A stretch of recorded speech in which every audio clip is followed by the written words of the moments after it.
Now, Mr. Michalis Sarlis is going to talk to us about the geopolitics of the Middle East after the fall of Assad in Syria.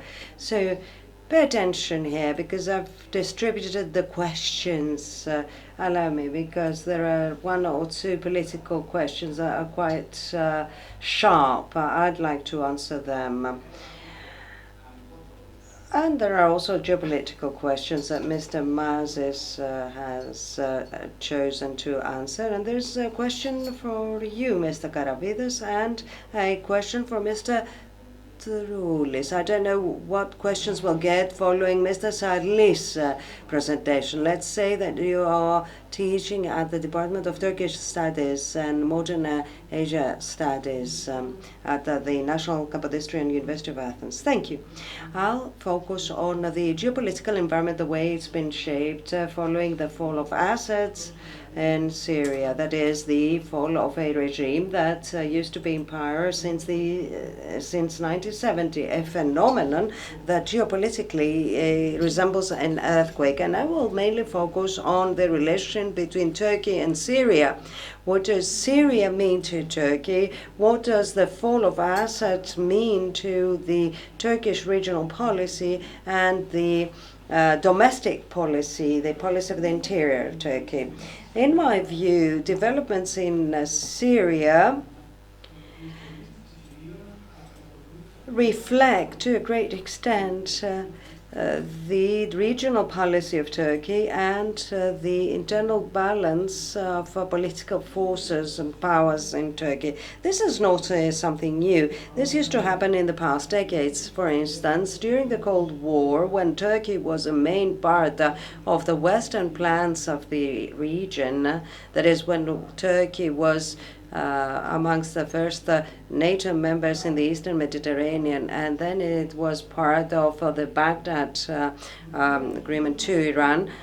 Turkey had as a main axis of its regional policy to maintain the status quo, the borders, status quo at the south of its borders. I'm referring to the borders of Syria and Iraq. They wanted to keep them as they were, particularly due to the threat of the Kurdish issue, because ever since that time it was something that really was a burden for the Turkish policy. And with the exception of two significant facts, one in 1957 and the other one in 1998, with a distance of 4 decades between them, Turkey did not intervene in a decisive way in the internal political developments of Syria or Iraq. In 1957, to be more specific, in combination with the American foreign policy in the region there, Turkey threatened Syria for invasion, and it took many years for them to repeat it. This was the stay of Abdullah Öcalan in Damascus, and there was a threat to Hafez al-Assad that if Öcalan wasn't kicked out, there would be retaliations. Now, during the first decade post-Cold War, Turkey preserves, or rather maintains cold relations with the Arab states and close relations with Israel. Besides, in the mid-90s, Turkish-Israel government under Benjamin Netanyahu signed and renewed their strategic plan and alliance signed by David Ben-Gurion with Menderes in the 50s. So in this sense, Turkey even then could see Arab states to the south of its borders as a general problematic region that under circumstances could turn the Turkish politics away from its targets. And if such states entered a period of instability, there could be a more significant threat, the Kurdish issue, because as you know, the Kurds reside both in Syria, in Iraq, in Iran, and of course southeastern Turkey. And always Turkey had this complex, a domino effect of the Kurdish issue that could lead to a major problem for Turkey. That period and the facts that started transforming Turkish policy in the Middle East were the combination of the American invasion in Iraq in 2003 and the rise of AKP on power.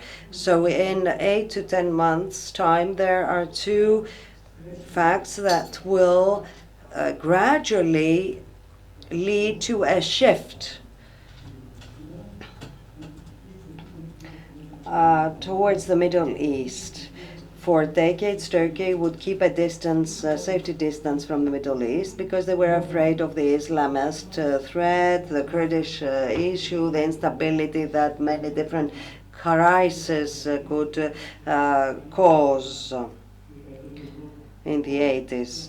However, the American invasion in Iraq and the potentiality of dissolution of Iraq after 2003 puts forward for Turkey the issue of the Kurdish emergence to the south of its borders. Turkey worries that the potential dissolution of Iraq, which did not ultimately take place, could have serious impact and consequences vis-à-vis the internal cohesion of Turkey. At the same time and in parallel, the rise of AKP, a party that seemed to be moderate, it was seen as a moderate party in the international community.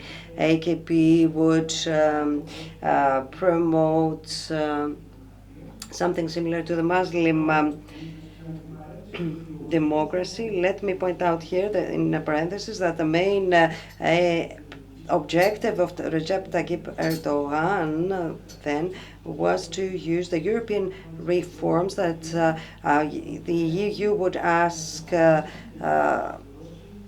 from Turkey back then in order to neutralize the power of the army.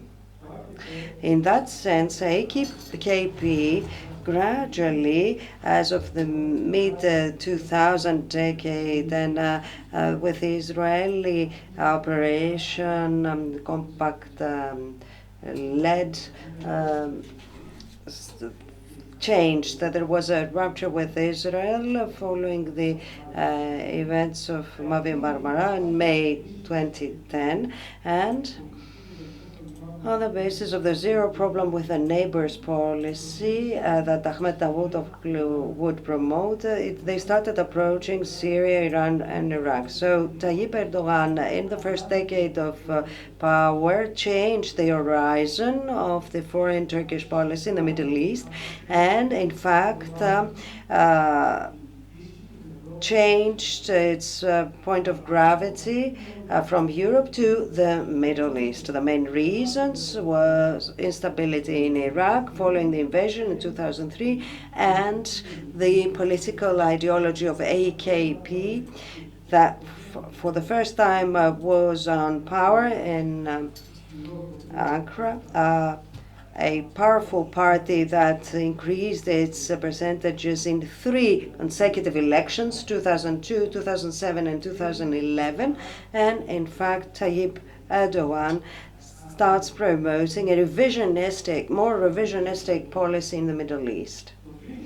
Now, the third fact that will arise in 2011 to put a stamp on this shift was the Arab Spring that brought forward the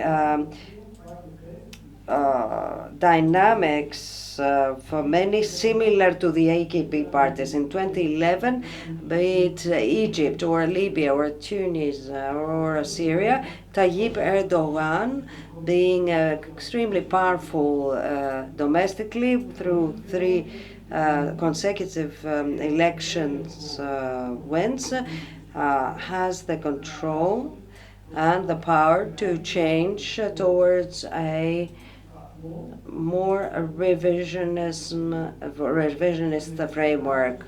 Its foreign policies. In Cairo, they promote the support to the Muslim Brotherhood, and Libya as well. But where they place the weight is the regime change in Damascus. For the first time, Ankara talks about the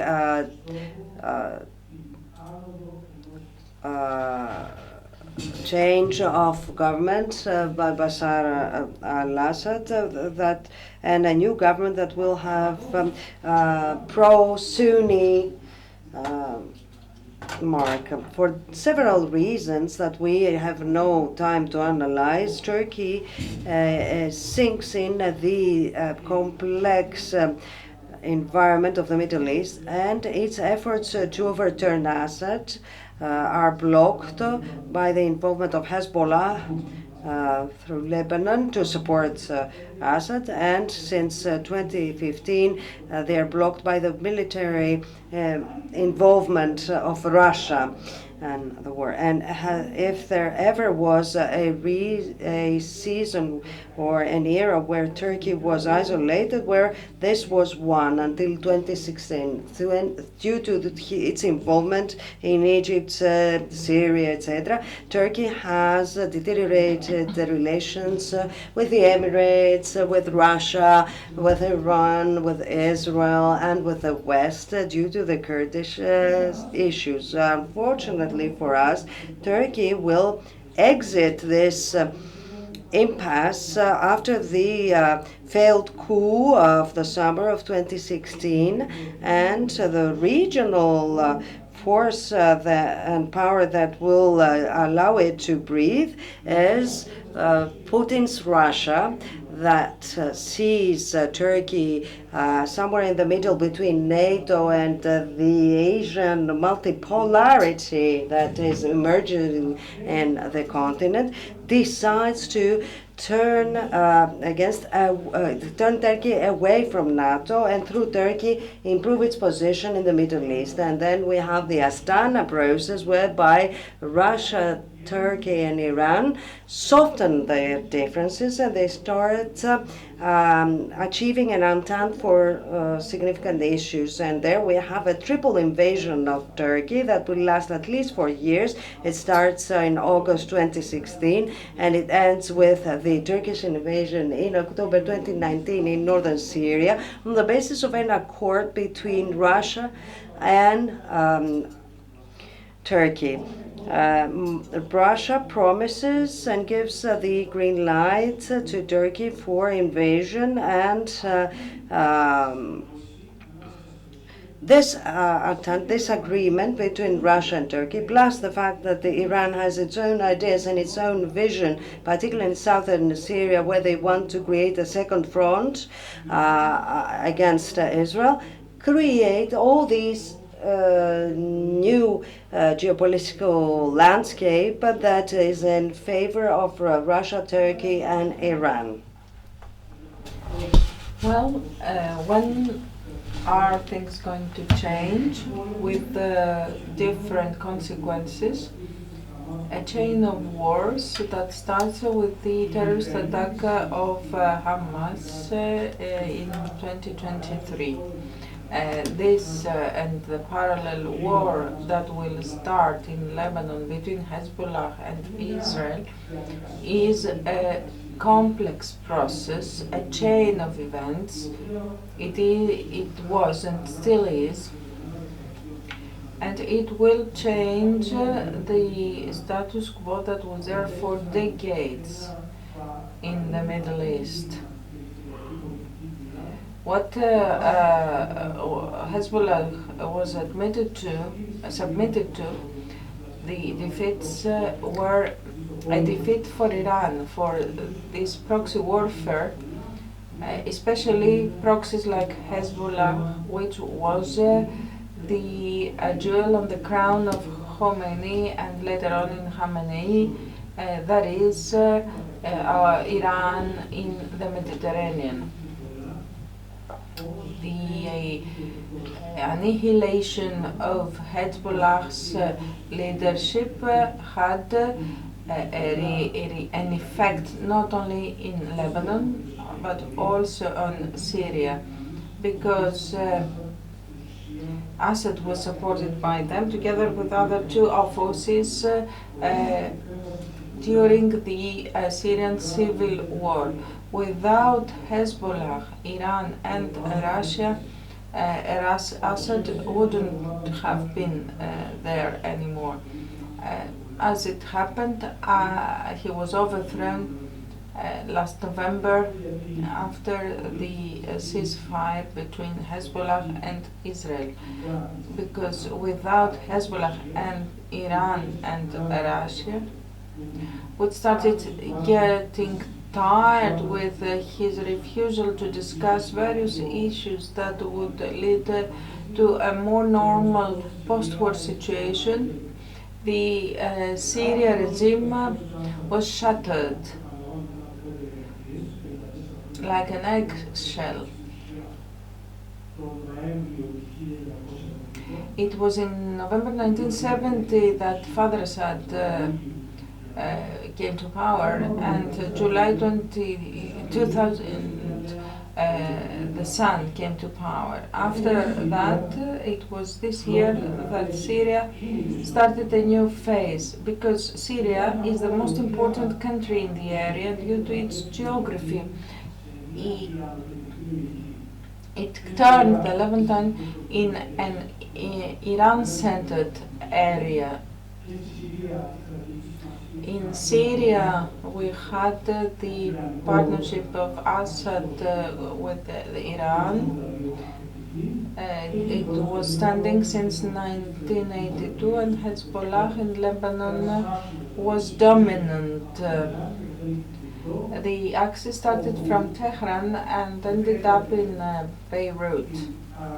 And it turned the Arab hinterland for the first time in modern history in an Iran-centered area.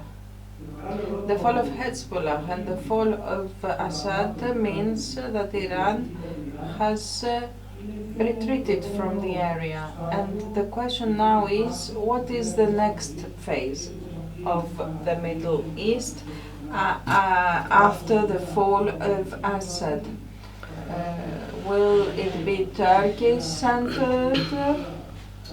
Will it be an Eastern Mediterranean that will be marked by the conflict between Israel and Turkey? Will Erdogan make Syria what he finally managed with Assad's overthrow after 13 or 14 years to achieve something that he started back in 2013? These questions will determine the future of the Middle East, of the Mediterranean, and of course the position of Greece in the Eastern Mediterranean. Let me remind you at this point, and I will end with that the Turkish Libyan memorandum signed by Erdogan in November 2019 came 3 weeks after a Turkish invasion of northern Syria in October 2019. And I think that it was in December when the memorandum was announced. And at the time there were some articles and analysis about the way Syrian dissidents were sent to Libya to fight there by Turkey, were sent there by Turkey. So until now, Syria was its sensitive point, soft belly. Now, in the new government of Ahmed al-Sara, Turkey has more influence, and this is a strategic weight. It remains to be seen if this is so. This gives it influence from Northern Africa to the Horn of Africa, and Erdogan believes he's at the apogee of his power. He managed to do what he aspired for the area southern of Turkish borders. His objectives have been fulfilled, and that's why he has taken risks domestically, like arresting the mayor of Istanbul, and maybe we will see Turkey turning into a regional power with more room for maneuver and autonomy. This is a huge issue for Greece. We will be called upon to deal with that in the immediate future. And I will close with that. The fall of Assad in Syria brings us a new Middle East and brings Turkey to the heart of the Middle East for the first time in its history after the fall of the Ottoman Empire. Thank you very much. Thank you, Mr. Sarlis. You represent a generation of scientists that have a lot to say. I'm so happy to see new people, scientists, academics that we hadn't known so far. Thank you very much, Mr. Sarlis.